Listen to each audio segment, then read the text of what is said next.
नमस्कार, नवीन न्यूज में आपका स्वागत है। परिवहन विभाग में पहले रोहतास, इसके बाद भोजपुर में एक ही डाटा ऑपरेटर ने सरकारी टैक्स की राशि का गबन किया और आराम से निकल गया। भोजपुर में डाटा ऑपरेटर ने 69 लाख रुपए का गबन किया। वर्तमान डीटीओ ने भले ही आरोपी डाटा ऑपरेटर पर केस दर्ज कराया हो, लेकिन खेल इतने भर का ही नहीं है। इस घपले में डाटा ऑपरेटर सिर्फ मोहरा है, असली खिलाड़ी तो बचा हुआ है। सवाल यहीं से खड़ा हो रहा है कि क्या सिर्फ डाटा ऑपरेटर इतना बड़ा खेल कर सकता है? क्या एक दिन या एक हफ्ते में डाटा ऑपरेटर के पास टैक्स के रूप में 69 लाख रुपए जमा हो सकता है? क्या डाटा ऑपरेटर टैक्स कलेक्शन की राशि प्रतिदिन नाजिर के माध्यम से सरकारी खजाने में जमा नहीं कराता था? जिला परिवहन कार्यालय में टैक्स वसूली का जिम्मा डीटीओ के पास होता है, वही इसकी निगरानी करते हैं। अगर डाटा ऑपरेटर सरकारी पैसे को खजाने में जमा नहीं कर रहा था, तब जिला परिवहन पदाधिकारी और उसके नाजिर क्या कर रहे थे? यही जांच का विषय है। विशेष निगरानी इकाई पटना की टीम ने अररिया जिले के नरपतगंज अंचल के फड़ही पंचायत के राजस्व कर्मचारी मोहम्मद इम्तियाज आलम को 15,000 रिश्वत लेते गिरफ्तार किया। प्रखंड के रामघाट कोसकापुर के कमलेश्वरी यादव के लिखित शिकायत पर निगरानी की टीम ने यह कार्रवाई की है। सत्यापन के पश्चात कमलेश्वरी यादव के लिखित शिकायत पर मोहम्मद इम्तियाज आलम के विरुद्ध मामला दर्ज किया गया। परिवादी ने आरोप लगाया था कि राजस्व कर्मचारी ने ऑनलाइन पंजी 2 में गलती सुधारने के लिए 15,000 रुपए की मांग की थी। पटना समेत बिहार के कई जिलों में धूप निकलने से लोगों को थोड़ी राहत जरूर मिली है, लेकिन ठंड से पूरी तरह निजात अभी नहीं मिलने वाली है। मौसम विभाग ने साफ कर दिया है कि जनवरी के आखिरी हफ्ते तक प्रदेश में ठंड का असर बना रहेगा। पहाड़ी इलाकों में लगातार हो रही बर्फबारी का सीधा असर बिहार के मौसम पर पड़ रहा है, जिससे कनकनी बढ़ने की संभावना जताई जा रही है। मौसम विभाग के अनुसार पटना, बेगूसराय समेत राज्य के 9 जिलों में धुंध देखने को मिलेगी। पछुआ हवा चलने से ठंड और बढ़ सकती है। वहीं अन्य जिलों में सुबह के समय कुहासा छाया रहेगा। हालांकि दिन चढ़ने के साथ धूप निकलने से हल्की राहत मिलने की उम्मीद है। मौसम विभाग ने चेतावनी दी है कि 21 जनवरी को 4 से 5 जिलों में घना कुहासा देखने को मिल सकता है। इसके बाद अगले 6 दिनों तक ठंड समान स्तर पर बनी रहेगी।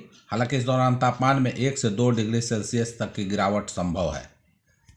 मुख्यमंत्री नीतीश कुमार गोपालगंज थावे मंदिर, उसके बाद प्रखंड मुख्यालय बरौली के प्रांगण में रिमोट के माध्यम से कुल 316 करोड़ रुपए के लागत से 40 योजनाओं का शिलापट अनावरण कर उद्घाटन एवं शिलान्यास किया, जिसमें 181 करोड़ रुपए की लागत से 33 योजनाओं का शिलान्यास तथा 135 करोड़ रुपए की लागत से 7 योजनाओं का उद्घाटन शामिल है।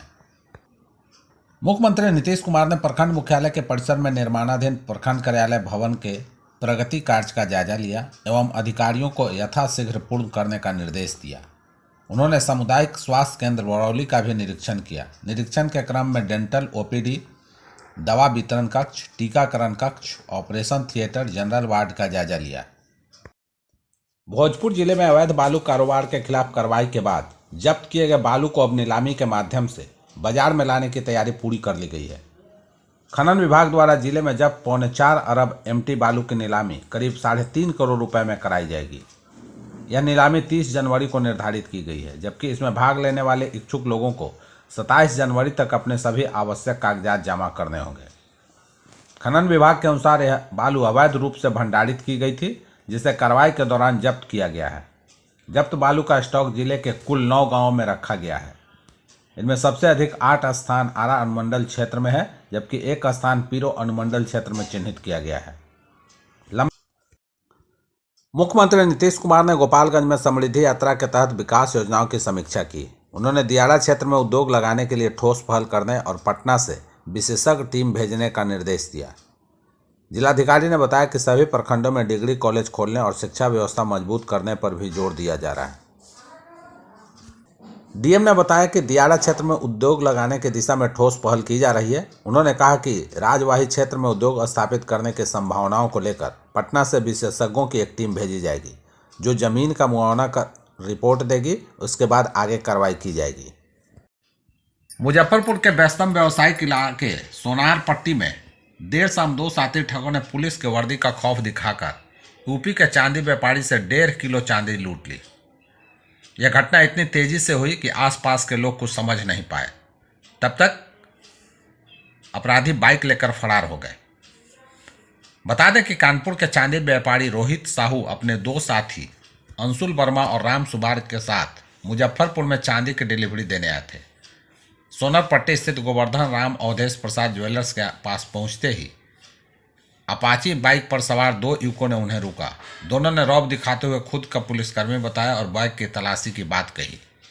व्यापारी ने जैसे ही बैग खोलकर बिल निकालने की कोशिश की, पीछे बैठे अपराधी ने चतुराई से बैग में हाथ डालकर 1.5 किलो चांदी का पैकेट निकाल लिया और दोनों बाइक से तेजी से भाग गए। समस्तीपुर जिले के दल सिंह सराय अनुमंडल के अजनौल गांव में हरियाणा पुलिस ने बिहार एसटीएफ के साथ भाजपा के पूर्व जिला प्रवक्ता पंकज कुमार लाल के आवास पर धावा बोल दिया। हरियाणा एसटीएफ, समस्तीपुर एसटीएफ और स्थानीय पुलिस बल की संयुक्त टीम ने कार्रवाई को अंजाम दिया। यह छापेमारी हरियाणा के पानीपत से जुड़े जाली नोट कारखाने के मामले से संबंधित है। इससे इलाके में सनसनी फैल गई है। ईडी की टीम ने पहले पंकज लाल के घर की तलाशी शुरू की। सूत्रों की माने तो पानीपत में बरामद जाली नोट छापने की मशीनों और नकली करेंसी के विशाल रैकेट से पंकज लाल का नाम जोड़ा गया है।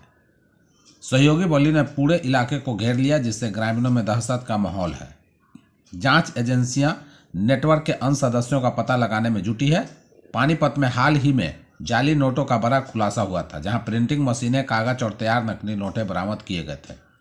पंकज लाल पर इस चेन से जुड़ाव का शक है। पंकज लाल रेलवे में रेल नीर पानी की सप्लाई के साथ विभूतिपुर थाना क्षेत्र के कल्याणपुर में रिक्शा एजेंसी चलाते हैं।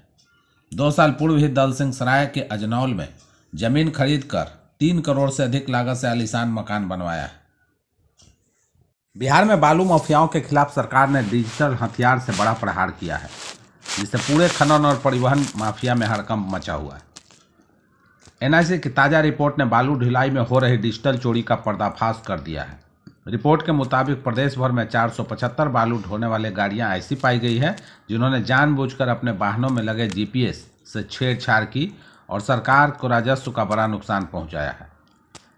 एनआईसी की जानकारी सामने आने के बाद खनन एवं भूतत्व विभाग के निर्देश पर सभी जिला खनन कार्यालयों की ओर से वैसे बालू ढोने वाले वाहन जिन्होंने जीपीएस के साथ छेड़छाड़ की है, उनके खिलाफ सख्त रुख अपनाते हुए प्रत्येक वाहन पर 20,000 से 1 लाख रुपए तक का जुर्माना लगाने की तैयारी कर ली है।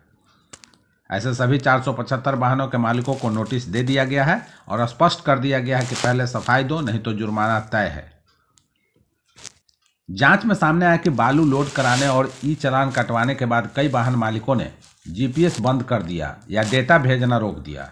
इसका मकसद साफ था कि गाड़ी कहां जा रही है और किस रूट से बालू ढोया जा रहा है और इसे कहां उतारा जा रहा है, यह जानकारी सामने ना आने पाए।